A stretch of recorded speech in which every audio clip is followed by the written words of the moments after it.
దాన్ని చేసేవాడు.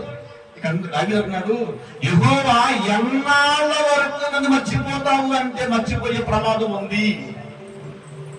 అది స్తోత్రం కలుగును గాక. అమ్మ గట్టిగా చెప్తారా? మర్చిపోయే ప్రమాదం ఉందా లేదు? ఇక్కడ ఉంది అని అంటున్నాడు. దావీదు అంటున్నాడు, ఎన్నాళ్ళ వరకు నీవు నన్ను మర్చిపోతావు అనేసి నిత్యము వచ్చేదవా? నాకెంత కాలము విముఖుడు అయిన దూరం నీ మొక్క నాకు సాటేస్తున్నావు, నీ మొక్క నాకు సాటేస్తున్నావు. ఎంతకాలం ఉంటావు నాకు దూరంగా ప్రభువా? ఎంత వరకు విడిచిపెడతావు? ఎంత వరకు నేను బాధలు చూస్తుంటావు వాళ్ళకి అని అంటే దేవుడు మౌనంగా ఉన్నాడండి.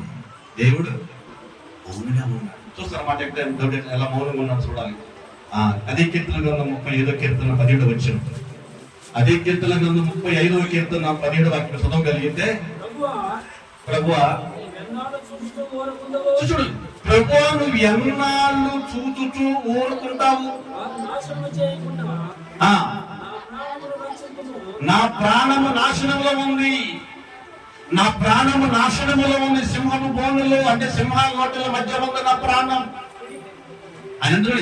ఎన్నాళ్ళ వరకు ఊరుకుంటావు? ఊరకనే ఉన్నా, ఊగిరి చూస్తున్నావు. నేను బాధపడుతున్నాను, కన్నీళ్లు కారుతున్నాను, ఇబ్బంది పడుతున్నాను, వేదన పడుతున్నాను, నేను దిగులు